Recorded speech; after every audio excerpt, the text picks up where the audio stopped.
Hello, everybody. My name is Ray. Welcome to the Evangelical Dark Web. Tonight, we'll be breaking down a Gospel Coalition response to Christian nationalism. This is something that sort of went viral, but not viral enough.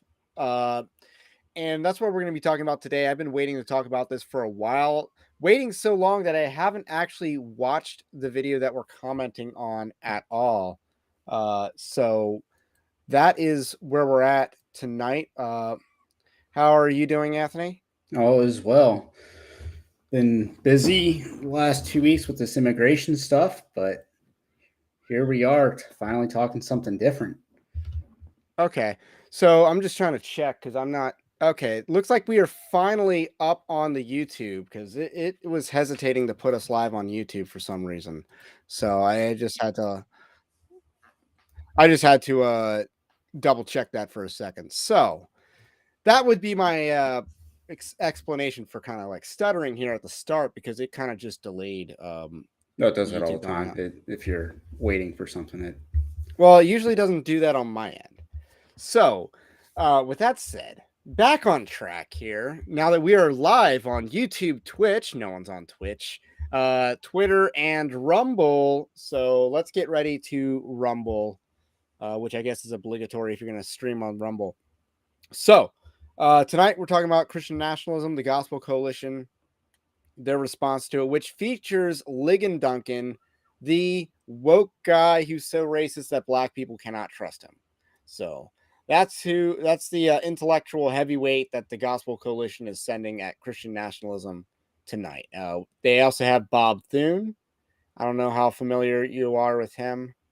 yeah. I mean, the last name sounds familiar, but It it sounds probably is familiar, a but yeah, congressman. It's probably a terrible congressman or senator that has the there's a same last connection name. there. And then a few others are in this as well. Uh, and that would be Philip Ryken and Andy Davis. So I don't know who the other two are. I guess they're Gospel Coalition people. But I did want to stop since we're talking about the Gospel Coalition, the latest article at Evangelical Dark Web, which is a coincidence because this live stream was planned ahead of that. And I'm just on Gospel Coalition going through their various sites last night, and I stumble across this story, which just blew my mind. And I'm gonna pull it up if I can find it. So, meanwhile, this is our Patreon-like system that you can support us at, and here we go. This is the article that we have about the Gospel Coalition published another cringe article simping Taylor Swift. So this is a bit of our appetizer for tonight because the Gospel Coalition wrote an article about 7 things Christians can learn from the Taylor Swift's Eras tour last year, and they canceled this article. They published this article. It got so much backlash. They quickly removed it from their inventory, which is a rare thing for the Gospel Coalition to do. They might have done that twice all of last year, and they wrote more than 2 bad articles, wouldn't you say? Yeah. But the article features an 850-word poem composed of Taylor Swift lyrics that are basically like cut and pasted like magazine clippings in a serial killer note. He just basically did that with Taylor Swift lyrics and wrote an 850-word poem about the gospel. And you know what's not in the 850-word poem? Let me make sure I get the title right. It's the gospel according to the gospel summary using only Taylor Swift lyrics. So this is the actual article on Gospel Coalition Australia. You know what's not in this 850 word long poem? The gospel itself. I mean, if we're talking about the basic elements of the gospel, creation, fall, redemption, restoration, and glorification, it kind of wants to touch up on a bunch of these different areas, but it doesn't bring up Jesus. It doesn't bring up Christ. It doesn't bring up the cross, the resurrection. It doesn't bring up the things that make the gospel And this was a unique guy to that this was a Christianity. guy that wrote this. It is a guy that wrote it, but And physiognomy checks out. he's made an 800-word poem taking 800-word song poem. lyrics about Taylor Swift. Yeah, I mean, I word counted it. Was "Karma is my God" not in the poem? He left that one out. I don't believe "Karma is my God" is in the poem at all. And nor are the lyrics that trash Christians for opposing homosexuality in that poetry as well, I Like, guess. did he go to a nightclub before he wrote this, or a bathhouse, or a truck stop? If it's Australia, maybe they have those, and they're a problem. I don't know what the scene is at all in Australia, but yeah, this is the gayest article of the Gospel Coalition of 2024, or as Homer Simpson would say, gayest article so far. And it's only March. We are approaching the Ides of March, and they set the tone for the gayest article. Phil Johnson tweeted out this article after I called attention to it. He didn't give me credit though, but you know, it is what it is. So I just thought that was funny. So this story might actually pick up some traction now that other people are talking about it and not just me, which is rare. Like usually I'm used to like, okay, I started something and then someone else kind of with a bigger platform uses my story. The one time that doesn't happen is a story you wrote on Alistair Begg, and that blew up. That really, really blew up, and we did actually get most of the credit for that, breaking that story.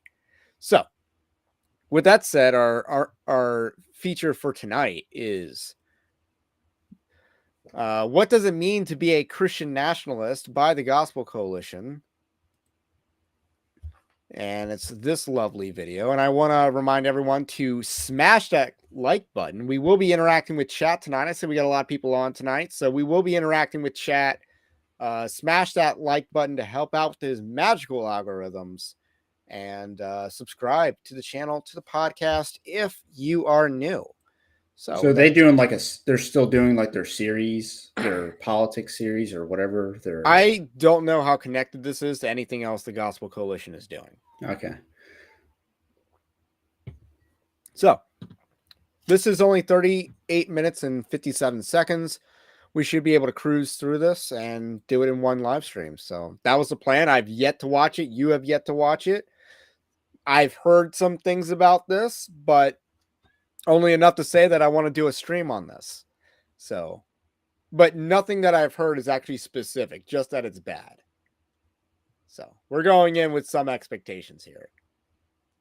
To talk just a little bit about Christian nationalism, which is something that you see mentioned a lot on social media, in books, book reviews, political reporting, even picking up on that with election season coming on. Maybe we should start with what is it, because there's been a lot of debate over what constitutes Christian nationalism. Anybody want to take a stab at what is Christian nationalism?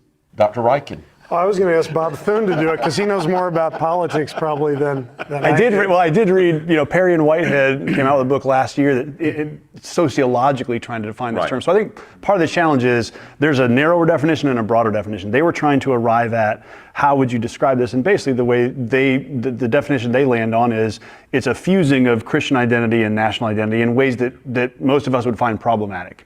So that's one way to understand Christian nationalism is just my identity as a Christian, my identity as a citizen of my nation, getting conflated in ways that are unbiblical. Okay.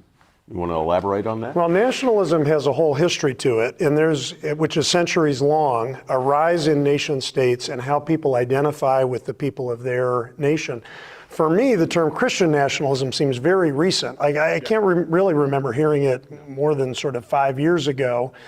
And it came in at a time when people weren't really talking about nationalism at all, but all of a sudden it's nationalism and it's Christian nationalism. So one distinction I would make is between nationalism and patriotism. For me, nationalism connotes something where the nation is elevated to a place that is perhaps even godlike, has an idolatrous connection, whereas patriotism is a love of country that can be a virtuous thing. So when I hear the term nationalism, I put it more over in this non-virtuous category in contrast to patriotism. So I want to pause right there. I know you would definitely say that nationalism is actually a superior term to patriotism? Yeah, I mean, I would certainly say that. I mean, the problem with how he's trying to frame it is, one, he hasn't actually presented a contradiction, and two, if we're gonna just look at the history of how patriotism has been used, patriotism has been used to justify America being the world's police. When the ironic thing about the nationalist movement in America is it is very isolationist So and protectionist. So it's it's against globalism, and it's against military interventions. it's very funny that you say that, because people like Richard Land were just writing about America being the world police in a good way. Yeah, that's So that's his patriotism right there. so That's let me read a quote from Richard Land from the past few days. Most Americans are uncomfortable with this role as the world's policeman. However, time and again, we see that we have seen what happens when Americans do not shoulder this responsibility. Even our closest allies most often will not arouse themselves to action unless America takes the lead. Back in the 1990s, even our NATO allies would not intervene to stop genocide in Bosnia on their own continent until President Clinton in the United States led the charge. I mean, can we just point out that NATO is a bunch of vassal states to the United States? And it's that, and it really exists that way because, you know, they wanted to defend the sovereignty of Poland, which until they didn't in World War II. And if you go back to World War I, where interventionism was pretty much the cause of World War I, especially on the Western Front. Yeah, what business does France have allying with Russia in an offensive war? So I mean, it wasn't like Russia was attacked by Germany.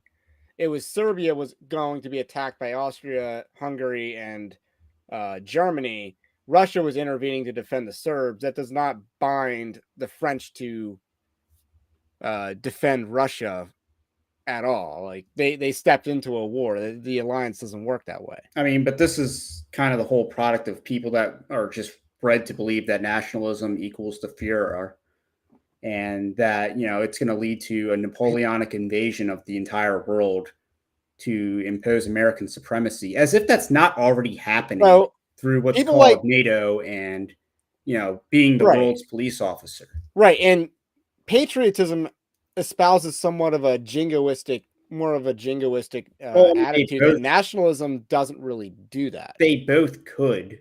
I mean, it's kind of the distinction without a difference. You're just playing a semantic game. But if you're looking at American nationalism as it is currently defined, it's protectionist, it's anti-immigration, which again, a lot of these patriots will say anyone can become an American. It's like Franklin Graham. Yeah. Again, it's protectionist, it's anti-immigration, and again, it's anti-globalization. So when you combine those three elements, and again, I won't say imperialism, but anti-interventionism. So again, those four tendencies are what the American nationalism movement is. And again, of course, there's an appeal to the Christian heritage of the United States, which even the so-called patriots believe in too. Right. The so-called patriots want to, send American weapons and money over to Ukraine so that, their nationalists can die for their country. But then they oppose nationalism here. And I'm talking about people like Richard Land and Daniel Darling, people who just shill for, foreign interest groups.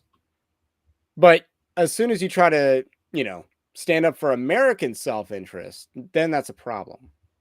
And I would say that Christianity is in America's self-interest. I might add that I think, contrasting with globalism can be helpful too, because if you think about what's the opposite of nationalism, it's sort of like the idea of I'm a global citizen of nowhere. So I think some of the people that would say nationalism isn't always a bad term would say, well, we are a citizen of a nation, and so there is an appropriate kind of patriotism and place in the world compared to sort of a citizen of nowhere.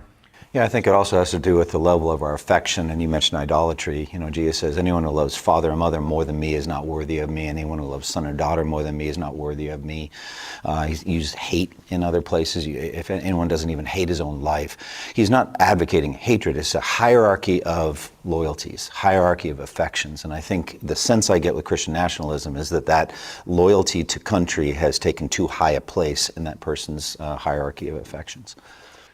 I was going to ask you a question, Lincoln, which is, when you think about what can be healthy in patriotism, what comes to mind? Do you think of yourself as a patriotic person, patriotic for the United States? What does that look like in the life of a believer? You and I come out of a very similar ecclesiastical tradition where our people have tended to be patriotic, certainly in their personal and social lives, but they've also wanted to be very careful not to bring that into church.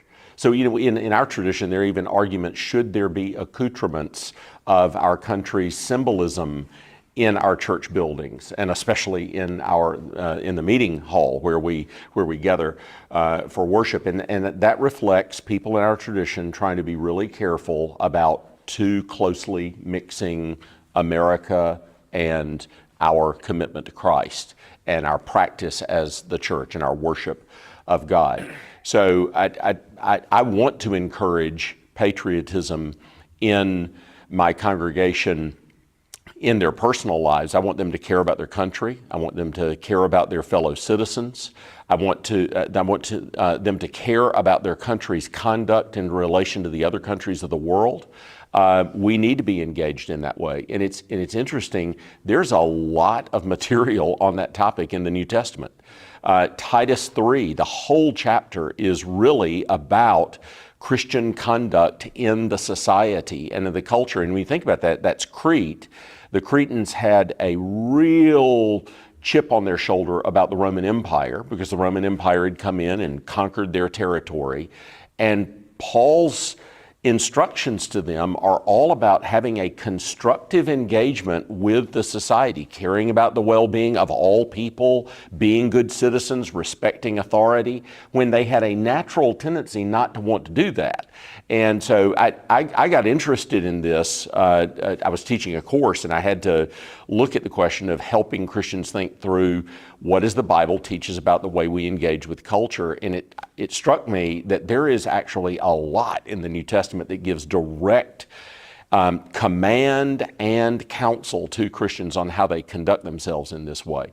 One thing I'll add to what you have said about Christian, and I was going to throw in the global thing because I think that's big. A lot of times when you see someone either adopt something like a Christian nationalist label or someone accuse someone of being a Christian nationalist, a lot of times immigration policy is behind that, and behind that is a concern with globalism.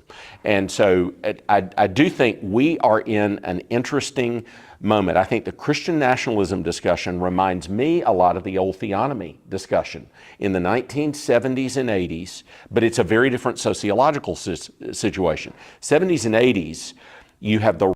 I want to pause right here because so far I am surprised how much they're actually seemingly considering in this discussion. Like, I'm surprised they're actually bringing up globalism and meaningful issues that would be driving this conversation so far. I mean, I just still find it ironic that, and again, there's a lot that can be said about the whole churches that engage in, I guess, patriotic displays. Again, I think flags are fine, but I mean, I don't think churches should be doing veterans recognitions or employing like the military armed forces medley or anything like that in church services. I think that is inappropriate, and it conveys that military service for this country as it currently is virtuous. And I think that, again, that's inappropriate, but that's your patriotism. That's not nationalism. Nationalism would actually say that, hey, we can oppose the government. We want the current regime to collapse. Yeah, I mean, again, patriotism is like, you know, USA, red, white, and blue, no matter who, and versus nationalism, which is more, you know, we're the nation first. It's the people that are first, not necessarily the state or the flag. So I'm just going to catch up on some comments. Andrew Costa says, TGC, If we don't like it, it's idolatry, and I think that's where they might be going with this. Oh, that's their entire distinction between patriotism and nationalism. Is that Yeah, if we don't like nationalism? it, it's nationalism, Nationalism is the idolatrous form of patriotism. which is kind of. That's their entire argument. And that's also G3's argument. And then Yellowmouth said I had theonomy on my bingo card. Now I said last time on the last stream that I did with Fred Butler that I thought that Christian nationalism was a superior ideology to theonomy, and one of the reasons is because I don't understand the theonomical argument against a robust border policy. And he said that that was a hot take, but I think it's you can't use the Old Testament legal structure one-to-one and maybe come up with a robust immigration policy. I don't really think that's conceivable. Conceivable, in my opinion. There's not really tariffs in the Bible either. Right. So there's a prudential thing in Christian. There's a prudential operating concept in Christian nationalism that I do not think is matched in theonomy. So then they don't understand. They want to debate the justice system too much without reasonable considerations. Like some people cannot be on the streets. And some people won't pay restitution. So rise of sort of social conservatives in the Republican Party, the rise of the influence of evangelicalism in politics. Carter is elected, and one of the major magazines does the Year of the Evangelical and all this kind of stuff. Within that movement, the Reconstruction movement, the theonomy movement, is sort of part of that right-wing wave that's growing up, wanting to influence the culture with Christian virtues, ideals, principles, laws, etc. Today, the Christian nationalism group, I really think, represents a sense of the loss of influence in culture. It represents a tiny, tiny, politically uninfluential group. I mean, what governor, senator, congressman is out there advocating for anything like Christian nationalism, or who would be open to that? You remember when the... All right, let's answer that question. Senator Josh Hawley, Missouri. No, we have Mark Robinson. He's the gubernatorial candidate for North Carolina. I think Ron DeSantis would embody a lot of it if you would be so amenable to Catholics who seemingly more or less are morally upright people. I do not want to include Marjorie Taylor Greene or Lauren Boebert, but Senator Josh Hawley is a pretty major senator. We got, I'm trying to see if anyone, Mike Johnson asterisks. And I don't really think, I mean, they can label him a Christian nationalist, and I'm not sure he rejects the label as much, but he's Israel first. He's not really a nationalist. Christian sellout. And I think his entire Cretan point was probably bogus, but he's reading a lot of context into the text. I mean, Paul does the whole, you've heard it said that Cretans are like dumb drunks. And I'm here to tell you that that's correct. And I mean, certain Greek cities did have their little, prides, the Statue of Rhodes, the temples, the idolatrous temples. If Christian nationalism has zero influence in the current policy, and I wouldn't say we have so much in terms of sitting representatives, but in terms of driving the conversation, the discourse, yes, absolutely Christian nationalists are doing that. You got the rise in the abolition movement regarding the life issue and the idea that we're, criminalizing killing children in the womb. So we got that. I mean, there is that's directly influenced by Christian nationalists. I mean, some of the biggest drivers of abolitionism rising are Christian nationalists. I mean, that's the number one pro-life YouTube channel by views. Now, he's going to try to make the argument that this is like the evolution of the moral majority, which I don't necessarily buy. I mean, I was reading like Francis Schaeffer, who basically said that, the moral majority just wanted better economic numbers. Most of the people in the moral majority just wanted better economic numbers.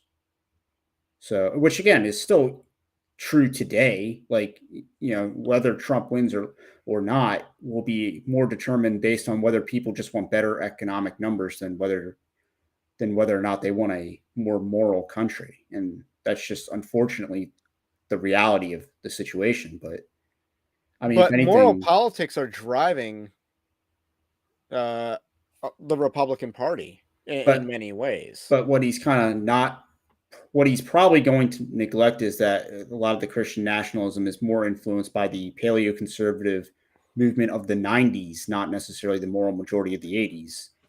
It's that split between paleoconservatism and neoconservatism of the Reagan years. Right. And at the end of the day, you can go back to the Groyper Wars, or you're going back to the 1990s. Conservatism is failing because what are they trying to conserve? And that's where Christian nationalism comes in, to have an aspirational goal for politics, because just maintaining the status quo as long as possible is not aspirational. And, you want to look at conservative heroes. William F. Buckley, the founder of National Review, I don't really consider a heroic figure.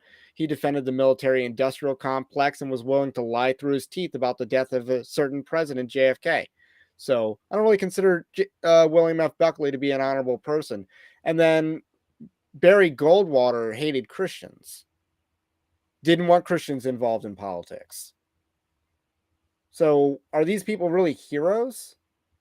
I wouldn't say so.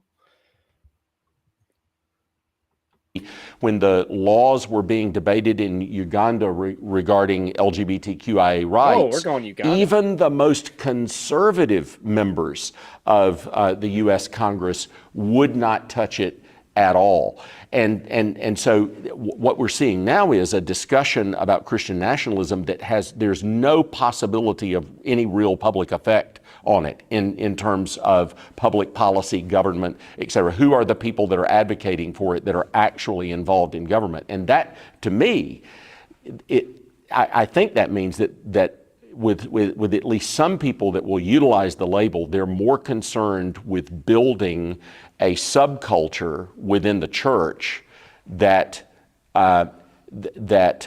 advocates for certain ideals and excludes other people that don't advocate for those ideals, rather than actually influencing the way we operate as a commonwealth, as a nation, as a republic.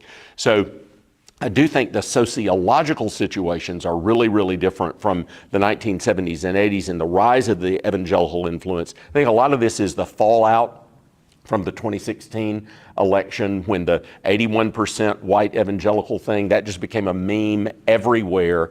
And some of this is sort of like payback. Christian nationalism has become the sort of the bully boy to beat up on because of that kind of concern. You've already articulated a view of Christian nationalism that warns against certain things. What things are problematic? What things are potentially helpful under? So did Ling and Duncan just say that, Uganda was wrong for their laws against homosexuality? I mean, he's not the only one. Richard Land did too. But yeah. Ted Cruz, the people in Congress I think is that who were he's talking about is Ted Cruz, who cares more about Ugandan homosexuals than he does about his own country. And Ukrainian homosexuals. And he's also up for re-election this year, despite being a term limits guy. Yeah, he said he wouldn't run for a third term, but where does the time go? So at first I'm like, okay, he started off decent, and then he just kind of started spouting incoherent nonsense about memes. Oh, he's doing the lone bulwark meme. He's just like, okay, yeah, it's been... Which arose like last year after Stephen Wolfe published his book, The Case for Christian Nationalism. Under that label. I'm interested in a question connected to that based on what you just said, which is, I think as we think about what kind of societal influence is it okay for Christians to want? Because what I sense in the background of this conversation is there's sort of an implicit Enlightenment liberalism that says, keep your faith private in the public square, don't try to advocate for anything. And you're right that the moment is different. And so some of what people are pushing back against is it okay for me to advocate for a public policy position on an issue that I feel like is connected to the Christian worldview? And I think that's the place where things get a little sticky right now. So I'm curious how you guys would talk about the connection between our convictions about God and Christ and the scriptures, and then how that should lead us to involve ourselves in public policy. That's a great question. Well, I think one of it, I just preaching through the Gospel of Mark, and I just dealt with paying taxes to Caesar. And I knew we were having this discussion coming up. I was reading about it, thinking about it. So I added an additional page of notes, and I compared Christ's kingdom and the way it advances versus the kingdoms of the world and the way they advance. And I compared John 18, where Jesus says, my kingdom is not of this world. If it were, my servants would fight. But then in John 12:24, he says, unless a kernel of wheat falls on the ground and dies, it remains a single seed. But if it dies, it bears much fruit. And so Christ's kingdom advances by its servants dying. The kingdoms of this world advance by killing or threatening to kill, the power of the sword, the opponent. So the question is, how are opponents and opposing views dealt with? And for us, we seek to persuade, we seek to exemplify godliness, we seek to pray for people, be willing to lay down our lives. The government uses the sword. It's what it's designed to do. So I'm uncomfortable with the marrying of those two together. But that doesn't help me much. Are you uncomfortable with all of Christian history? I mean, I don't, did this guy, wake up yesterday? I mean, yeah, a government by definition is a body or an entity that has a monopoly on force. Right, and the government also can't really exist apart from a religion. A state is always going to have a religion. It just depends on what the religion is. And I think America for too long had some sort of, it's Christian, but vague Christian to it's secular and neutral. I mean, and we saw how well secular and neutral is working out. Yeah, I mean, he's kind of saying that you can't mix the two. He's basically trying to create a wall of separation, which, I mean, there's always, man is a twofold creature. There's always the spiritual element, there's always the material element. So you're going to have the state is the material, the church or whatever the religion is, the theonomy or the, theocracy, the theo is always the spiritual, and then the merging the two is the civic religion, which is part of the culture. Right, and Christian nationalists aren't advocating that the state do the church's job. They're not necessarily saying that the state erect a state church. Now, I could see a situation where that would be feasible, but that's not even close to where America is, because we have too many denominations. We have too vast of a population. If you had if you had a small population with a pretty unified theology, I wouldn't say that a state-sponsored religion is a terrible idea. It wouldn't be feasible for the United States in its current existence, though. So that's not really what we're talking about as far as Christian nationalists aren't advocating that the U.S. government be the number one proclaimer of the gospel. It's advocating that the United States government operate according to Romans 13 from a explicitly Christian world perspective. Again, I mean, a lot of these people probably descend from denominations that, whose original founders would probably be the church, the state should be enforcing Christian morality from the magistrate. They would new invention to say otherwise. Yeah, I mean, and the guy in the black was just it kind of was classical liberalism is the norm, when it's really throughout history it's the aberration. Alrighty, let's continue. Much if I'm a Christian who's running for office or who's on the school board or who's on the city council. So I think that's where the question gets interesting to me is there's a lot of people in our churches that can keep those two worlds relatively separate, but there are many who can't. And so that's where it becomes interesting is taking that a step further, Andy, what would you say to someone who does have a responsibility to instantiate public policy in some way? Yeah, it's a challenge. I mean, we have a church member that's gone on to a circuit Supreme Court track. He's heading perhaps toward very high level, maybe even Supreme Court ultimately has a desire to do that. And he's going to be rendering verdicts on cases based out of his Christian convictions. But he also knows that the surrounding culture doesn't support that. So it's challenging. That's the salt and light aspect. And so you argue, you defend, you put your views forward, but we're seeing increasingly outvoted. And the thing that's hard with the LGBT aspect and other things is it seems to be militarized almost, and you lose your job if you don't sign up with these things, and that's the challenge.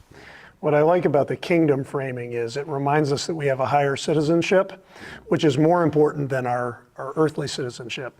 But the earthly is also important, and I think we learn this both from church history, and we also learn it from learning from our brothers and sisters around the world. So if you look at church history, for example, the kinds of writing that Calvin and the other reformers did in the preambles of the things that they were publishing, they often emphasized the fact that as reformers, they were loyal citizens of the kingdoms that they participated in an earthly sense. They weren't seditious or subversive in that sense. They were for the people of their place. And Calvin felt very deeply for this, with respect to the French and also with the Swiss. So there's a legacy and a tradition of recognizing there's an appropriate love of people that is part of our kingdom citizenship in this earthly context. And it helps me to frame things internationally as well, because when I travel around the world and I see, for example, the way that the church in China wants to emphasize, we are loyal citizens. We are for the Chinese people, even though we do have this higher loyalty, and our loyalty to God is going to be the ultimate loyalty for us. Within that higher loyalty, we also have an affection, a neighborliness, an appropriate patriotism, I would say. So I think there are some examples that we can draw on that can probably really help us in our present time and place in the United States. Okay, so I'll let you touch the Calvin. Yeah, let me touch the China for a second, because. Man, he wants to talk about the Chinese being patriots. Actually, the Christians in China were the nationalists if you look at the certain civil war that they had a few decades ago.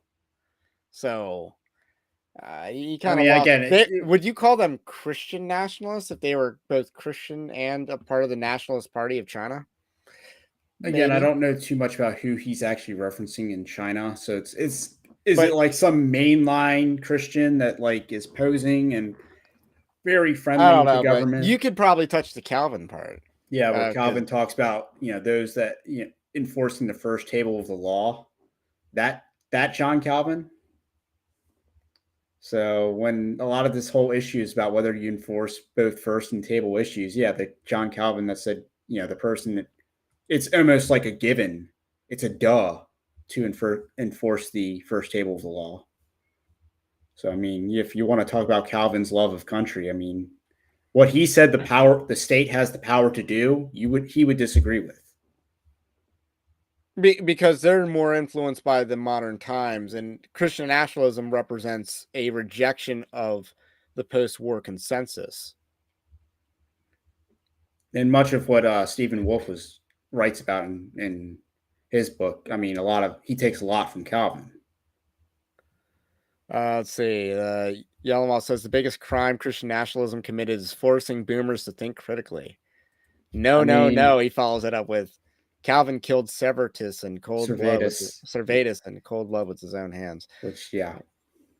And then Michael Lance points out Dusty Devers as far as nationally recognized politicians that are Christian nationalists and affirmatively so. He's going to be being the nominator at the annual Southern Baptist Convention for Jared Moore, friend of the channel, who's running for president of the Southern Baptist Convention. So definitely subscribe so you can catch that live stream, and hopefully we'll do an interview with Jared Moore before that event as well. And what they don't understand as like a panel is that national or a collective identity is the most powerful weapon against tyranny, because again, the state seeks to atomatize the man, or atomatize people, so that they are view themselves only as individuals. So Andrew Isker wrote a lot about that. Yes, he wrote a lot about this. I was reading this either today or yesterday through Bertrand de Juvenal. He talks about this, that having collective identity, these bonds between people, parents, family, community, nation, even national, like a national identity, is actually one of the most powerful weapons against like the rising power in the world. I mean, what's the biggest threat to communism? It's nationalism. Yes. Always has been. Can I ask you a question about that? One word that's in my mind is stewardship. You know, I'm watching a documentary on the Civil War, just past the Gettysburg Address, government of the people, by the people, for the people. This is what's unique. And a city on a hill, you know. How would you look, Philip, at the issue of stewardship, that Christians have a stewardship toward our nation? Yeah, so stewardship is a good category for that. And I think it's particularly important to steward power and privilege well. And, you know, one example I think of is Samuel Rutherford. Are we going woke here with stewarding privilege? I'm just wondering. Just a point of order here. Who had a big influence even on our constitutional democracy through some of his writings. He reflected on how the church, particularly in the Presbyterian and Puritan tradition, had engaged with the pursuit of political power in England, and with a lot of regret, because it had led to regicide. It had very harmful effects. And he reflected, he said, we were like lions and we should have been like lambs. And there was something about the character of Christ that needed to be lived out in political engagement. And he wanted to see that reflected not just personally, but communally in how the Christian church was engaging its political context. So part of the stewardship, I think, is drawing on the right images and metaphors from Scripture that inform our engagement. And I agree with Bob, like there's got to be some place that you live out your Christian convictions publicly, not just privately, but with this higher citizenship in mind. Well, and I think one of the things that's challenging. What period of English history was he talking about? I mean, Lex Rex is on my reading list. So, but again, regardless of what, was that an English Civil War reference that he made, or? Yeah, I'm not entirely sure, but I know, like, about to say they executed the king because he caused a needless war. So, I'm not really sure if that's the period of time that he was referencing, but again, that doesn't necessarily mean that he's talking about nationalism or, you know, Christian role in the public square, which until Enlightenment liberalism wasn't really a thing. So is no one's going to disagree with you about loving our neighbors and loving our country and loving our people, our community, and our place. Where it gets challenging is when I'm opposing something, though, like LGBTQ rights or something where it feels like now I'm a Christian and I have to take a stance of opposition. Yes. That feels different right now than it might have 30 or 40 years ago, when there was a little more of a general sense in the culture that, yeah, it's okay, we disagree on stuff. It feels like now that's the place where Christians feel pressed is, okay, what if I disagree with my neighbor about what justice looks like in society or what a good policy is to go forward with? Just reading, I'm from Boston originally, so I still get electronic subscription to the Boston Globe. And just a couple of days ago, a story on the public school system rolling out their sex ed program, K through 12. Yeah. What they're doing K through 3, what they're doing 4 through. I'm like, are they out of their minds? And if I live in that state, I mean, and they said they were open all summer to pushback. They got all kinds of pushback, but they're going to do what they're going to do. There's that authority. And at that point, so that would be that's where the rubber meets the road. It's like, what do we do when the government schools are forcing this stuff? And they say, look, you can take your kids out for those, but you got to be on it. You don't know when it's going to happen. It's problematic. I think those are the kinds of moments where this conversation gets challenging. And as a pastor, if a legislator comes to me and says, can I act on my Christian convictions about what a man and a woman is when I'm going to say, yes, you may. Now, I do think one of the tricks is the difference between must. But he just opposed Uganda earlier in this video. So I don't think he's honest here. But these are the types of people that wouldn't actually stand up. And again, they're going, like Maryland just has pretty much done the same thing. They're working on doing that exact same, gaying up your kids and molesting your children in the public schools, except, they're taking away the opt-out, which is what Montgomery County did. They're trying to roll that on a statewide level. And if you're a subscriber to Evangelical Dark Web, I got a story related to this that I'm going to write for subscribers as some extra bonus content. But so there's a tease. Must and may. I think we have to think about the doctrine of the civil magistrate. Almost all of our confessions, Baptist, Presbyterian, and otherwise, have a doctrine of the civil magistrate. And interestingly, if you look at that doctrine of the civil magistrate in, say, the 17th century, in our tradition, it's different from the doctrine of the civil magistrate in the 18th century. And I think it's really good for, if guys are just getting into this discussion, go back and read some about the broader Reformed tradition on the civil magistrate from the 16th to 17th century. There's a move from state churches, established churches, to ecclesiastical voluntarism, which has a big impact on how they view the relationship of church and society. So pastors need to know a little bit about that. They also need to consider the doctrine of Christian liberty, because as pastors, I can't tell people to do what the Bible doesn't tell them to do. And in some of these areas, there's not a clear answer.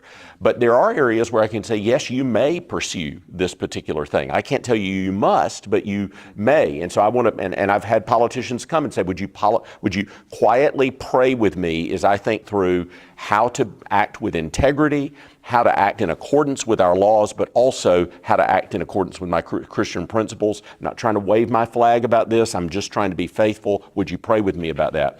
And as a pastor, we need to be ready to do that with all of our people that are involved, and especially at the local level. People underplay the power of the local. So he's talking about like 16th and 17th centuries, but as I recall, the Scottish Covenanters, Presbyterians, they wanted to strike a deal so that all of England would become Presbyterian.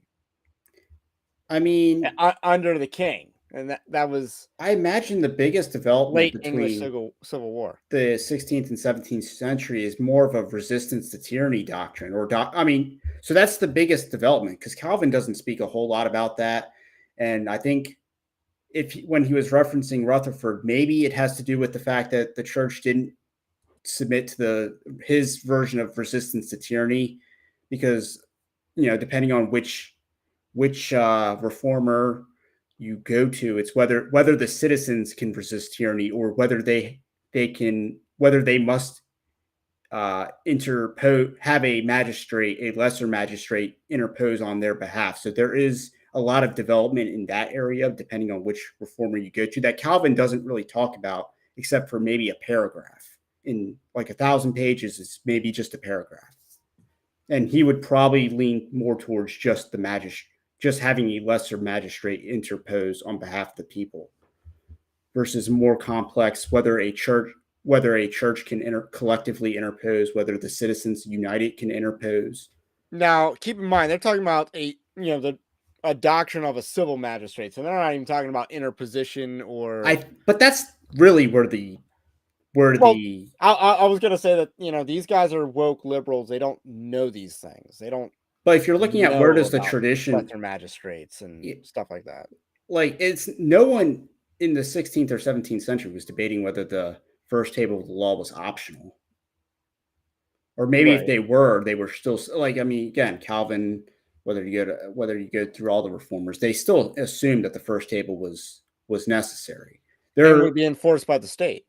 So the biggest area was resistance to tyranny at a time when the monarchs were ascending to great power in Europe. Even their great powers pales into comparison to what a governor or even some local politicians have in America right now. So, influence of politics, that's it. The saying used to be that all politics is local, and we overlook how important and influential that is. So when you have people in local politics, whether it's the school board or the planning commission, that's what a wonderful opportunity to advise and counsel and encourage Christian members of our congregation. So I do think we have to think about Christian liberty. And question just about the change. Do you think the 30 Years' War, the Christians fighting Christians was influential in leading to the end of a state-sponsored church? I think that in the 17th century, Reformed folks who were outside of the Lutheran world, broadly Reformed people were running the world in Western Europe, realized they were killing one another. And they said, this is not working. There has to be a way that there can be liberty of conscience, where there can be freedom of religion, and where there can be established toleration for a diversity of religious, whether bodies or whatever within our countries. And so it's worth pointing out that only the first third of the 30 Years' War was religious in nature. The rest of the 30 Years' War was geopolitical. Yeah, I mean, and again, let's not pretend it was Protestant fighting Protestant so much as Catholic fighting Protestant. I mean, Bloody Mary gets the moniker for a reason. And it's interesting that Fred Butler, so close to being a Christian nationalist, but he's not. But he was talking about how, God used this event, or he used the Ottoman Empire to prevent the Catholic Church from launching a successful crusade against Protestantism. I thought that was a pretty interesting take, even though the Catholic Church failed to root out the Hussites. And that's the stuff out of which the American political experiment grows. Because you look at the people that left England in the 17th century and came to America, they were right out of the milieu of the Westminster Confession of Faith, and right after the Great Ejection in 1662 from the Church of England, and then they're coming to the colonies. And people that would have been on opposite sides of things suddenly become allies in the United States. So Baptists and Presbyterians. 30 Years' War ending right around that time too. And it's like, I think from then on, I don't think there were state-sponsored churches at all. Yeah. So that factors into this discussion about how you figure out how to relate to society. And I do think when it comes down to practical questions, there are people that are doing good thinking about this. So the 30 Years' War meant the end of the Church of England? Or the Church of Sweden? I mean, yeah, Is that the argument their historical knowledge is completely inaccurate. And plus, you had state-sponsored churches in America at its founding. So, I mean, I don't quite know what history he's referencing. I'm still waiting for him to actually Maybe that's why I heard this video was bad, because their history sucks. I'm still waiting for him to actually say what Christians can do or not do on the local level. Because he's kind of just said, when people come to me, I would advise them you could do this or not do this. So I'm still waiting for him to actually give like practical examples and practical advice. The only practical advice we have right now, or practical example, is that they oppose Ugandan law. Yeah. And that's too extreme. Like, majority Christian nation came up with that, by the way. I believe Anglicanism is number 1 in Uganda, but I could be wrong. But in Ghana, which recently passed some similar laws to Uganda, they are majority Anglican or Protestant, but not majority Catholic. So everybody knows in the last 10 years, everybody's all on the Herman Bavinck bandwagon. Everybody's reading Bavinck. Well, Bavinck is trying to think through this in his own culture. How do I, as a traditional Bible-believing Calvinist, counsel people to engage in the public spheres of life in an increasingly secularizing and pluralizing society? That's the whole project of neo-Calvinism. So if you want to think well about this, you'd probably be wise to pick up some neo-Calvinistic literature. Corey Brock and Grace Utanto have written a wonderful little introduction to neo-Calvinism that has a whole section on politics. And that would be a great thing to think through about how a Christian can engage as a Christian principially in a pluralistic society. So is the only difference between Calvinism and neo-Calvinism a pluralistic society? I mean, he's making it seem that way, but I'm sure there's a lot more differences. Yeah. I feel as soon as I didn't know where he was going, because he's like, people have been increasingly studying this guy who I've never heard of. I have never studied that and then guy. Neo-Calvinism. But everyone's reading his book. That's like Tim Keller Calvinism, pretty sure. Like, yeah. So yeah, that's a no. Yeah. We should be reading dead people that weren't influenced by Enlightenment philosophy or classical liberalism, and going from there. That's the whole thing that neo-Calvinism is trying to think through. So I think about our Christian view of how we relate to the civil magistrate, think about Christian liberty, and then think about how do we do this in a pluralistic society? Because a lot of the material that we look back to from our heroes is written from a time when it was not a pluralistic society. There was an established church. And that's a different dynamic for how you tell a Christian how to engage. You were talking about China. I had the same thought in the early 1990s. I'm teaching in Jackson. I had these guys that are very influenced by Christian Reconstructionism. They're quoting Greg Bonson that every Christian must personally advocate for the application of the civil laws of Moses to the nation state. And I'm looking out in my class and I'm seeing a Chinese student. And I'm going, okay, how does he do that? Even if he wanted to do that, how does he do that? And so it's good to realize that Christians around the world are in very, very different political situations. And they've got different calculations to make in those different political situations. So I think we can actually sketch out basic Christian principles and still be left, Bob, saying, yeah, but I need some direction on what to do in this situation. Well, and I'm curious about that may and must. That's really helpful. But I'm wondering, so, in our city, one of the obviously big questions has to do with gender identity laws and school systems trying to say, can we call boys boys and girls girls or not? And so when a Christian has to make a decision of, must we advocate for a certain, because of our convictions about creation, right? That certainly I'm free to, influence in one direction. But I think the question is, when it comes to loving my neighbor, what's my responsibility to the kids across the street as a citizen of a pluralistic city? That's right. But the question being asked is a moral and ethical question, and that gets a little. So there's another category here. So there's the may and the must, but there are also judgment calls that you make about the best way to advocate for something and what the best policy is. And those are the kinds of things that people of goodwill that may even agree on moral principles, they may disagree about. What's the best legislation? What's the most persuasive way to advocate for this? So there's another area of judgment call. And one of the, I think, tough things in a lot of the political discussions is I may have biblical principles that inform the judgment call I'm making about how to engage a particular political issue. But it doesn't mean that because I have those principles behind it, that my judgment call about how to pursue this in the public square is of the same level of certainty and advocacy. So I think holding, just recognizing there's a difference between the principles that inform something and the judgment call I'm making about how to advocate for those. And then another thing I'd add to the list with conscience. There's the position that we have on a public issue, which may be moral and may be a moral imperative. There's also the posture that we bring to how we relate to people as we advocate for that position.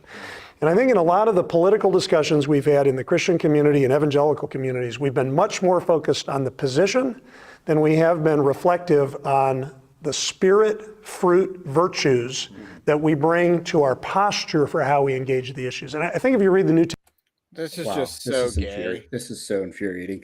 This is how you get Alistair Begg right here. You're like, okay, we can agree on the position on what the Bible says about gender, but as soon as it goes to application, well, that's a little bit more complicated. I don't think millstones around necks is complicated. I don't think what the Bible clearly says is not just a sin, but also a crime is very complicated. So again, even if you wanted to say, and he's right that different countries have to take different calculations. That's just the general truth. That's why I'm not a theonomist. Yes. That's why I'm a Christian nationalist. If you go to Calvin, he would actually say different magistrates need to do different policies and laws based on the sin, and that they should, even if they can't get if they can't get 100% of the biblical theonomy, so to speak, then if they should be moving the ball in that direction regardless of however much they can. But he's just talking about political tone and rhetoric and messaging. Yes, he's talking about, and that's how you get Alistair Begg. Do you go to the gay wedding? This is how you're winsome and losing all. Yes. The Bible's pretty clear that there's only two genders from creation, but how do we approach our neighbor across the street with that? Instead of just boldly proclaiming, I don't think Peter's in the temple saying, that my words are really offensive to the Pharisees. Maybe I should tone it down a bit and be more considerate of what they think. He pretty much said, yes, gung ho. Yeah, that part was just driving me nuts because it's all he's just saying is, oh, it doesn't really matter our position, but if we don't sound loving to the other side, It doesn't matter. Like, you know what's persuasive? Having policy. That's persuasive. and the government's job is to have the proverbial sword, but that is their job, is to wield the sword. Let them not wield the sword in vain. Nothing is more persuasive than having a law on the books and then enforcing that law. That's how gay marriage, that's how gay marriage became, more popular than the opposition. That's how most Americans came to, support gay marriage, was because there was a policy in place from the Supreme Court. That's what did it. Yeah, and I kind of thought when Roe was overturned that would shift the position, but who wasn't willing to actually enforce policy? Our own side. So I mean, Obamacare was unpopular until it became policy, law of the land. Now you can't get rid of it. No, you policy is persuasion. Testament, the posture is as important to Jesus as the position is, and they are both part of embodying Christian witness in the political sphere. Yeah, you know what's just glowing in my mind right now is just chapter after chapter of the book of Daniel. For example, in Daniel 4, when Nebuchadnezzar has this dream that involves the stripping of his power, like a tree being stripped of its branches and all these birds and beasts fleeing from out from under, a picture of an empire that's under Nebuchadnezzar's shade, and he's stripped and he's turned into an insane person. Daniel's first reaction when he understood the dream is, I wish this were spoken of your enemies. There's a kindness to him. They seem to have a friendship. He doesn't have it with Belshazzar. He has zero respect for Belshazzar. He actually does nothing but rebuke him. You knew what God did to your grandfather, and look at you. So here's the judgment. This very night your soul is going to be required of you. But with Nebuchadnezzar, he said, be pleased, O king, to accept my advice. Renounce your wickedness by being kind to the oppressed. He's got that advocacy role, and it seems like he has a hearing. I also wonder, this is speculative, how does that power vacuum not get filled by somebody? This is the Babylonian Empire, and this guy's crazy for 7 years, and his kingdom is his at the end of the 7 years. Where were the claimants to the throne? I wonder if Daniel kept the thing running for a while because he knew Nebuchadnezzar's coming back. But that speaks of a kindness and a relationship, but a willingness to speak boldly to power. Renounce your sins and your wickedness. And that's powerful. That's a great example of both the position and the posture. Really good. And by the way, I do think... I just don't see that as necessarily here nor there. How are you saying that the people nowadays, particularly those who are advocating a certain gender policy or whatever, since that's the example that they brought up in the Gospel Coalition, how are they not being like Daniel right now? Unless it's that they're only worried about women's sports, then I would argue they're not being like Daniel. And as a side note, a snotty note, how does someone who's not reformed read Daniel 4 and the part where God overrides Nebuchadnezzar's free will to make him an animal? Yeah, I like the snotty remark. That's just my... No. So, you have anything on that? I mean, it's a weird comparison. Obviously, Daniel's effectively, a slave. So he's praying for his master, similar to what Paul says to do in his epistles about slaves praying for their masters and submitting to them, submitting to their authorities. But at the same time, Daniel provided a lot of warning. So, but again, the whole book of Daniel's about the vision of the golden idol. That's like chapters 2 through 7.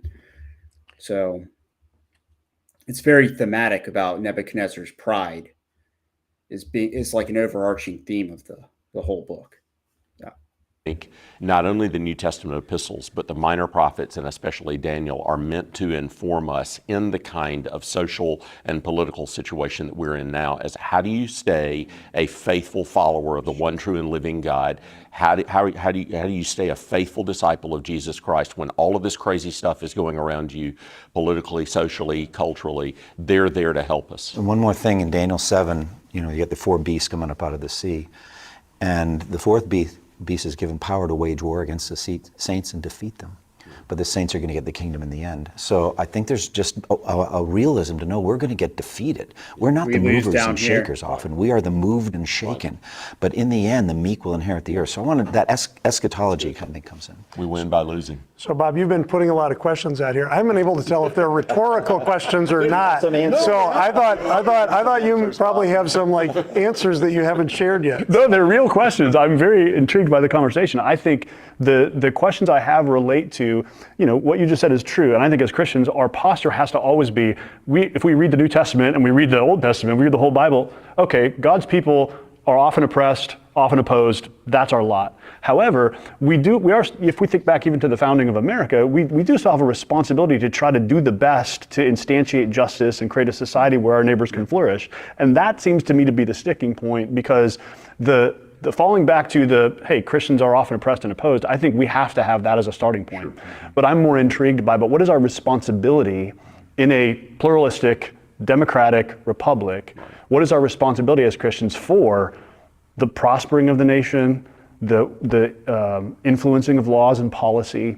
Those seems to be the questions that lie underneath the Christian nationalism conversation more, because people I do think see, well, we can't just be passive and say, well, who cares where the society goes? We do have a responsibility, and the questions of how to hold that responsibility seem to lie at the heart here.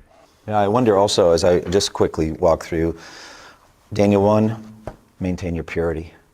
Daniel 2, seek God's insight for the moment and the hour as Nebuchadnezzar wants to kill all the advisors because they can't tell the dream.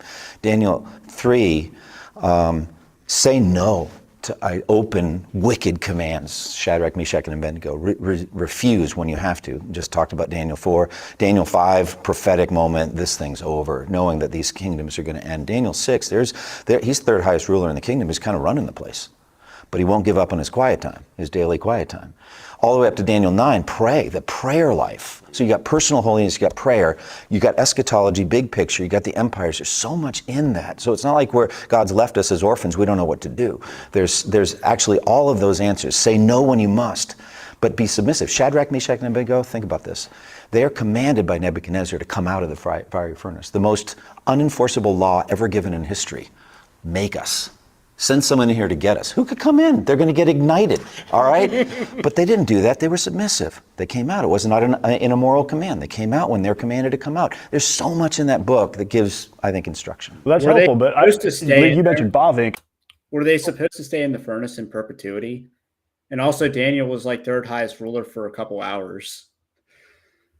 Can we just point that out? Yeah, he was promoted, but it was very short-lived. Yeah. I'm sure it worked out well for his, when the Persian takeover happened, and he was probably seen as more valuable than he would have been previously, but still. I mean, he's referencing Daniel, but what about Isaiah? Shadrach, Meshach, and Abednego were otherwise going to stay in the furnace? Were they an expectation? But if you look at the other prophets, they were far more confrontational. I mean, they acted out their prophecies. I mean, you have Hosea. Was Elijah weak? Or sorry, not weak. Was Elijah the type of guy that was meek and, compliant with Ahab and Jezebel? I mean, Elijah's the guy that killed 400 people. He strung them up. That's what Elijah did. I mean, Isaiah, I think Isaiah was the guy that was naked. I mean, try to think about that one. Hosea was like four-dimensional chess. He's marrying a whore to demonstrate to all the other people that's my wife is you, or you are my wife. That's four-dimensional chess. That's 3 levels of insult. And I'm not sure where he was getting at with Daniel 7. I guess I'm not really, I guess that's one interpretation of Daniel 7, but the whole we win by losing is just nonsense. That hasn't been the church's history at all. The church's history is more like we lose, and then we convert the king of that nation, and then whoa, do things turn around quickly. I mean, that's really kind of the church's history. I mean, human history is very cyclical. It is, but but even when the church declines, it's still growing. Even though the church is declining in the West, it's still growing in Africa and Asia. Right. So the kingdom of God is always expanding, and it's not something that we win by losing. It's we retreat, no, we advance in a different direction. I think that's more of how the kingdom of God operates than we win by losing down here. I just think that's just insane logic. And I think that's where I'm intrigued is all our historical examples, of many of them are monarchies. It's not pluralistic democracy. And so I think it is a different question. If I'm in a monarchy, it's like, well, my job is either to resist the evil of the king or pray for the good of the king. But when, as a citizen, I have democratic responsibility, that's where I think there are some new questions here, or some, maybe not new, but in the last 100 or 200 years, they're being asked for the first time. And I think that is the appeal, whether it was Christian Reconstructionism in the 70s and 80s or some versions of Christian nationalism now, of being able to say, but we have a thus saith the Lord for what you're supposed to do. You're supposed to do this. And the other guys, they don't have an answer. Well, in this case, there isn't one right answer because of the factors we've already talked. Christians are going to make different judgments, and what I want them to do is make those judgments informed under consciences that have been instructed by the Word of God, and so that you will have good people differ, people that have the same principles differ on how to navigate. I mean, you mentioned Rutherford. One of the sad things about Scottish history at that period of time is the division between guys that are our heroes. We look back at how they totally broke off with one another over political decisions in their culture. Rutherford, in some ways, is looking back and lamenting how that happened. So that can happen. And so again, as a pastor, I want to be careful about that. I may have a particular instinct on how I think something ought to be approached, and I need to be really careful about saying, you have to do this. I want to make sure that person doesn't give away the store in terms of their commitments. Well, I really shouldn't pray because if I pray, I'll get in trouble with the government. No, you should pray. Keep on praying, or I should give up on this basic Christian doctrine because that doctrine is looked down upon. Nope, you can't give up on that doctrine. But then how then do I advance public policy? How then do I engage on that issue? There are going to be a million judgment calls. That comes back to your prudential decision making. That has to be a part of democracy, right? Yeah, because so much of how we govern it's in a context of compromise. You have to figure out, can I coalesce around a particular program to get enough votes to win a vote? You have to win in democracy in order to be able to govern. And that means that they can throw rocks. How could you have compromised with that? How could you have made alliances with them? You're a compromising, liver-lilied coward. But if you don't construct coalitions in a democracy, you can't govern. So that's not really the issue. He has yet to actually. The issue is we have people in deep red states, one-party states that are complete liberals when they get to Congress.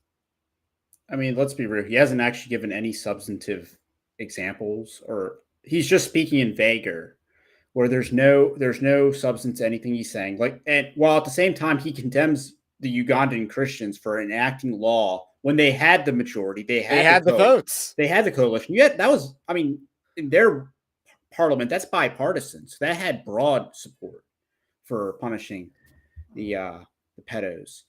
So what is he actually saying? Because I mean, and again, bipartisan compromise is generally a bad thing. There's nothing except for the 90s crime bill. Bipartisan legislation has been a resounding failure. Which Trump ran against, by the way. Unfortunately. Yeah, First Step Act, good example, bipartisan. The FACE Act, that was bipartisan. Patriot Act, bipartisan. Like, we can just keep going. But every single, law, the reason we have 30 plus trillion in debt is because of bipartisan compromise.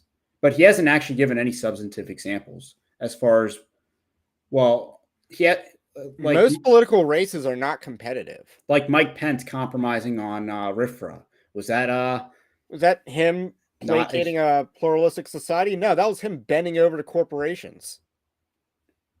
And the NFL or the NCAA, I forget which one was probably the NCAA because of thing out of Indiana. Probably NCAA because of the March Madness. So he bent over for them. Did he do that for the vote? No. It's Indiana. Actually, let's do a little bit of a history check because Obama won Indiana, believe it or not. But right now, Indiana's as red as Texas, maybe even redder than Texas. But Obama won Indiana. That's how bad the Republican Party was when it was, John McCain and Mitt Romney and all that era. I mean, what he's advocating is a big tent that does nothing. Yes. That is essentially what he is advocating. It's messier in a democracy. Oh, I he used think. the word In some ways, messy. it's cleaner when you're dealing with an evil dictator. But when we're the government, you have to build coalitions to operate in that democracy. I'm glad you mentioned being careful as a pastor, because many of us are in roles where people give a lot of deference to our perspective, and we speak with a kind of divine authority on the basis of Scripture. And people may give us a similar kind of deference in areas that are really outside of our calling or expertise, including political areas. So just recognizing that there are limits to our pastoral oversight and pastoral authority, and then emphasizing the things that really are important. And you mentioned prayer, which in a way, that's the easiest one of all of these, because it's such a clear calling. Which is that we why have to they pray keep for our saying leaders. it. I'm not sure even that, as simple and basic and clear as it is something that we really excel. But it should be mentioned in this conversation as one of the believer's responsibilities in the political sphere. Yeah, it's very powerful too. 1 Timothy 2, I urge that prayers be offered for kings, those in authority. And I think it takes the sinful heat out of some Christians that are very distressed at directions. It's like, pray for this individual. Pray.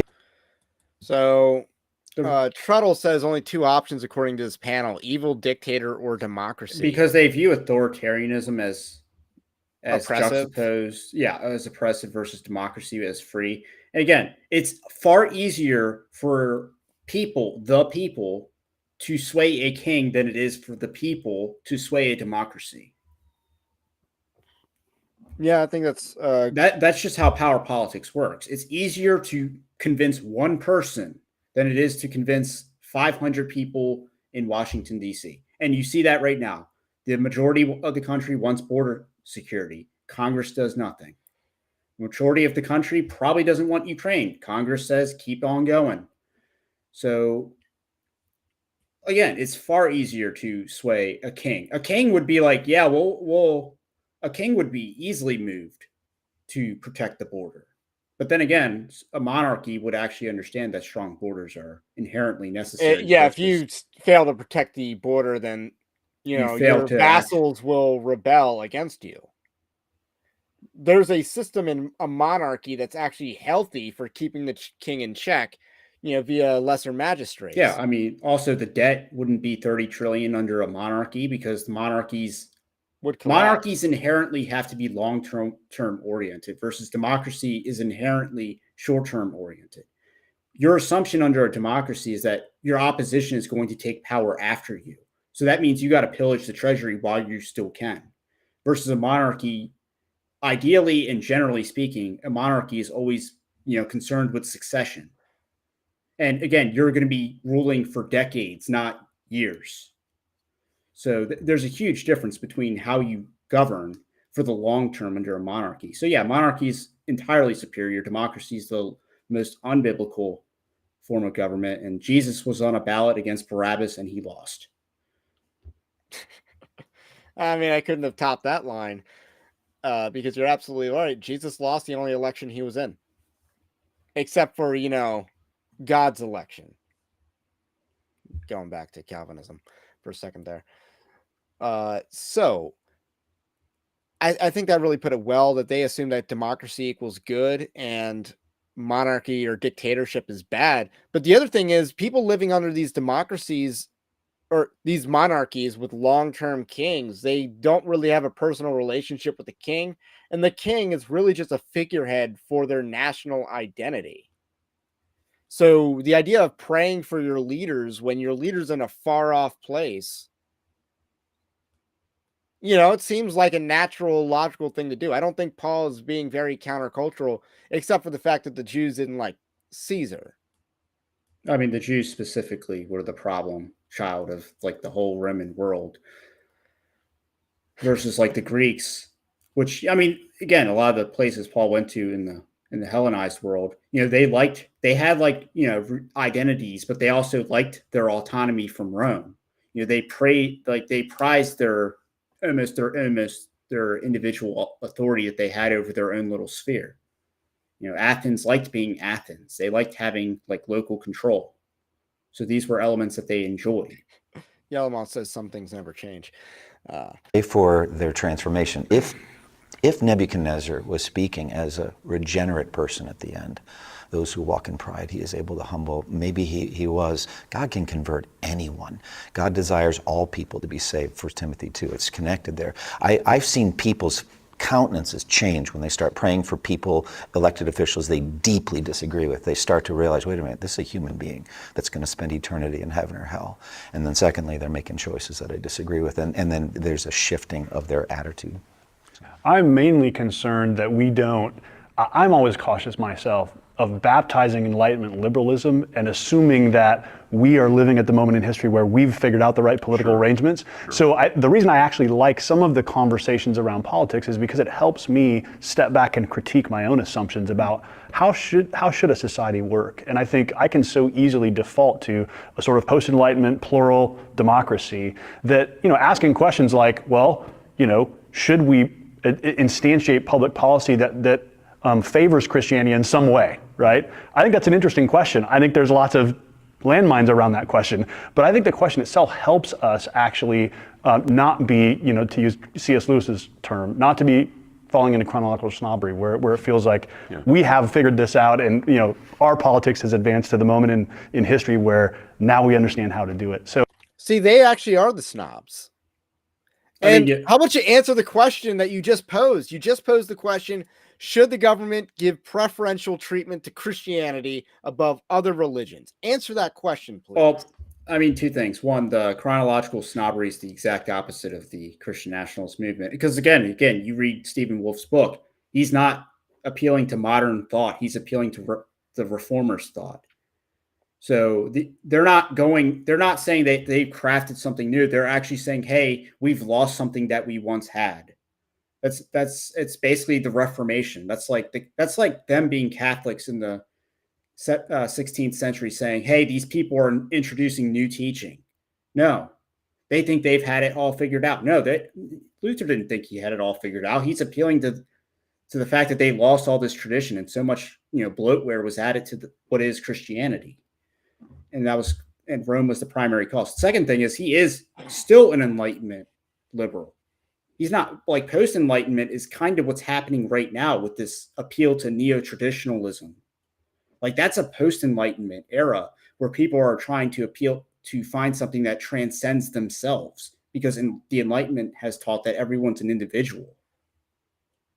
And only operates as an individual. Yes. And it's something I'm perhaps going to write about in the near future, but that's a post-Enlightenment philosophy that's arising. So the whole trad wife trend, a lot of this workout culture, having a bunch of dudes grow facial hair, that's a post hardest hit here. Yeah. That's like a post-Enlightenment idea that's trending upwards. That's because people are, or even just this whole appeal to orthodoxy or Catholicism as bastions of tradition and bastions of longevity. People are looking for something that transcends modernity, which is why they're going after and falling into these institutions, some good, some bad. And that would be what I would write about, is why the church should maybe, cater more towards this neo-traditionalism. I'm just trying to speak to your question from a few minutes ago, Phil, to say that I think there's good in robust conversations about this, honoring freedom of conscience and honoring the fact that there's a lot of wisdom and prudence required to think about how do we move forward in questions of public policy. How are you going to encourage your people to engage politically? How do you want people that you are called to shepherd and encourage and edify? What do you want to do to help cultivate a good and right and wise and biblical political engagement? one area for me is simply encouraging young people to be open to a calling in public service, including political office. Because I think even if you set aside a wrong kind of pursuit of power, trying to bring heaven to earth in ways that God has not given us as the church, there still is a noble tradition of Christian engagement in the political sphere, and that's one place where we do need to live out our Christian calling, and Daniel's a great example of that. So that would be one thing, just encourage an openness. This is one place to serve God, and it doesn't have to be your full-time vocation either. There are lots of local opportunities, library board, Parks Commission. There are lots of places where Christians ought to be much more engaged and not think, oh, I only want to be involved in my church and in these ministry areas. This is another sphere of Christian witness. So those are two things that I think are important. Yeah, interesting also in Daniel 6, it's pretty clear that Darius loves Daniel. Also that Daniel's extremely competent at what he does. And I look at some of the identity politics that put people in power that are inept. Right. They're just not good at governing. Right. And they we run. We get the leaders we deserve, not the ones we. What do those people look like? I'd like to know. And who puts them in power? Can you describe what these people look like? Is it a Ketanji Brown Jackson? Is it a dude wearing a dress? Or is it Amy Coney Barrett? Let's call the Republicans accountable. Let's be real. She's on the Supreme Court because she's a woman. What about Token? And she's done a terrible job, aside from Roe v. Wade. What about Token Tim in South Carolina? His voting record isn't the worst. No, but he isn't that bright. Not the brightest bulb in the... That is true. I mean, they're not all Mark Robinsons. We need. Exactly. That's what I say. So you get inept leaders who don't know how to run a big city. And when they're done, it's much worse in every respect. So I guess one way we engage is, if you're going to do that, be good at governance. Find out what a good government is in non-controversial ways. What is a healthy run city look like? What are the elements of good government, so that you could see people that come through and they're just like Daniel was, really good at their job, because they looked for something they could find. And he was neither negligent nor inept. He's on it. He's excellent. The only thing we're going to find is with his religion, because other than that, he is just a phenomenal administrator. Is to see Christians do that kind of thing. That's good. I agree that all politics is local, and so I'm encouraging my... So what does that look like? Well, the problem with using... What does phenomenal governance and administration look like? Like, Daniel was, not to say a cog in the machine, but Nebuchadnezzar is actually known for having a very robust bureaucracy. So if you want to talk about what an efficient government looks like, that's what Nebuchadnezzar has, and that's what he was a party to. And so if anything, you need to be looking at Josiah, who's the guy that basically wielded power to reform a city, because you got all these cities. Again, Tucker Carlson in Moscow, but you can point to all kinds of cities that these are prestigious cities. You could actually ride the trains in those cities, the buses. You can't do that in New York. Someone got shot in a subway today or something. Yeah, like our cities are crap by choice. We want our cities to look bad. We want people having sex on the street for cocaine. Like, we want that. We want feces there. And we want modern art to be prominently displayed. I think it's related, but Yeah, it all is. So effective governance actually means wielding power. And they treated power, they just treated power like a dirty word and that's the problem. You got a lot of people in the church that think, okay, reverence to the coalition. They're talking about coalitions. Reverence to the Constitution, reverence to due process, not being a unitary executive. No, if you have the power, do it. And even if you don't have the power, do it. Make a judge tell you that you can't do it. And even when that happens, still do it anyway. Like, that's how you wield power. If you're looking at what they're talking about with like Trump 2024. The precedent for that is Andrew Jackson. Yes, shutting down the National Bank. And also Thomas Jefferson. So the precedent for this type of executive action is there in American history. Like, if you're looking at what they're talking about with Trump 2024, they're talking about gutting the federal bureaucracy. This is like an idea that's being floated around with the and that's with what Heritage anti-Christian nationalist organizations and media, they're afraid of this. And yes, I think it's a pipe dream myself. But even if you do 10% if you do a 10% reduction in labor force, that's still a significant amount. But that's called wielding power. And, a lot of these people would say, no, you can't fire these people. That's mean. That's wielding power. That's evil. You can't fire Anthony Fauci. He's too popular. Like, you shouldn't want power just to wield it. No, you have the sword. You use the sword. All right, here are their It's final. it's treating power like it's Lord of the Rings, and that's the problem. They have Tolkien theology. Well, not even understanding Tolkien right. As I understand it, the king wanted to return to the throne in Tolkien. Flock just to take responsibility for things like library boards and school boards and being active in the most local ways.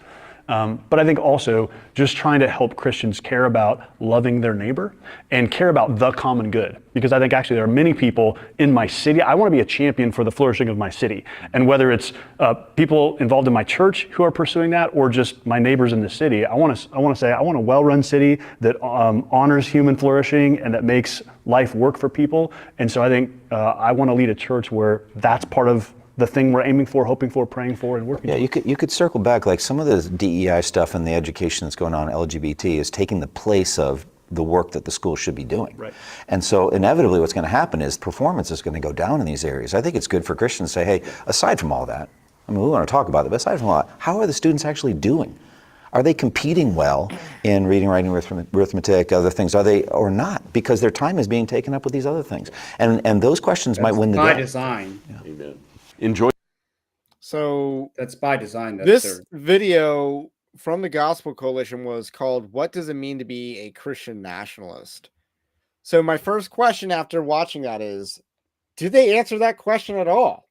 I mean, if anything, they just said that if a Christian, it's kind of like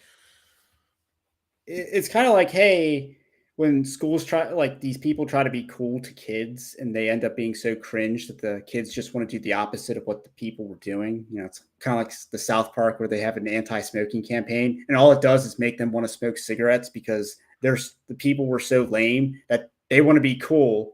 So they think being cool means smoking cigarettes. And that's pretty much how the opposite of what the lame people said. Yeah. Yes. This is like reverse psychology of how do you sell someone by dissuading them? Like, you're actually persuading people the opposite of what you're saying because they didn't actually provide any substance. And that's why people are drawn to Christian nationalism. And again, it's not just that, because a lot of the vibe might just be a general paleoconservative vibe. That's why people are really going after immigration as the number one issue in American politics, is because they see something, and the idea of a total border security being a necessary thing. And I was just kind of surprised because at the beginning it's like, okay, it looks like we're actually going to have a serious engagement with Christian nationalism. And then they completely just went away from the topic completely and kind of just went on about, this is a pluralistic society and what does Christian government look like in a pluralistic society, and then they beg these questions and they don't answer these questions. I don't want to say they beg the question. They're asking the questions and then they don't even discuss the questions and answers. Yeah, I mean, they didn't even say what they could do on a local level other than condemning Uganda. So let's catch up on some chat here. Truddle answering my question that I posited. They barely engaged Christian nationalism. That video was one long, slow-mo shrug to the overall topic of Christianity plus politics. Yeah, I think that's pretty accurate. But that's the culmination of decades of just bad leadership in evangelicalism. These horrible elites that don't know what they're doing, that are pretty much so embedded with liberal post-war consensus that they can't even, they're the fish that doesn't know what water is. And then, oh wait, no, I want to read this one. Yellowmont says, no, they smelled their own farts and pretended they were smart as they talked to each other. That is a poetic way to say what happened there. So, like, if that guy's on a library board, is he going to just, okay, I don't really Are you going to approve the gay books in the kids section? Are you willing to just, go in there, yank them all out, even if they tell you you can't do that?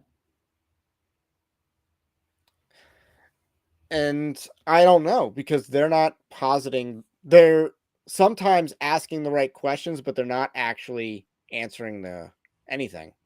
They're not answering the questions. They're not really addressing what a Christian nationalist position is versus whatever in their mind, more biblical position is. So this was a lot of sophistry. They didn't even talk about they didn't really expand upon like the globalism. They they didn't even talk about immigration. Which again, why do people care about immigration? Because they have to view America. They view it as violating America. They don't think those people are coming into the country are one, American, or B, have the potential to really be Americans. It's a loss of national identity to have a bunch of people move to a place, have that city turn into a crap hole, have a bunch of Haitians come up to New York, and all of a sudden you got barbecue on the street, and it ain't chicken or beef or pork. So take your It's pick. Soylent Green. I mean, I saw a video of a dude barbecuing rats in New York City on the street. It's like, no, they don't want that in their cities. Was he at least doing it rotisserie style, Yeah, like it was Shrek? yes. Okay. I don't know. Maybe he's onto something. They don't want their Demolition job. Man, they were eating rat burgers in Demolition Man. But I'm just, I shouldn't be so surprised by this, but I'm like, really, they really they baited this as a conversation about what it means to be a Christian nationalist. Like, and then they don't really talk about Christian nationalism at all. They just wax and wane about, how do you sort of kind of be something like Daniel in a, pluralistic society? Yeah, but Daniel was in a well-oiled machine. And there's so much more biblical examples to use. You brought up Josiah earlier. Yeah, Josiah is. Look at the kings that came after bad kings, and then what made them called good kings?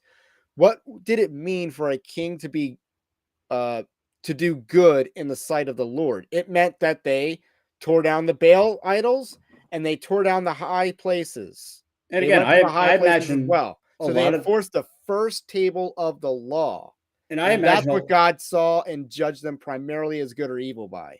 The first table issue of idolatry. and I'm sure that a lot of the people that were doing the hammering of the statues, they were idolatrous people. That Josiah basically commanded people that were worshiping the idols, that were doing all the sinful things, that were, having sex by the poles. And he commanded them to do the bidding of smashing the high places. He almost says, look at the hero of faith, Samson. I'll raise you Gideon, who tore down his father's idol. Yeah, that's desecration of public property. That's a crime in our country. Private property, actually, I think. Oh, So, it's a crime in our country, whether it's and then he sacrificed a bull on top of that. So, all right, I think we've kind of sufficiently covered the topic. Great turnout tonight. Thank you all. Hopefully you hit the like button and subscribe if you were new on your way out. Have a blessed night, and we will catch you on the next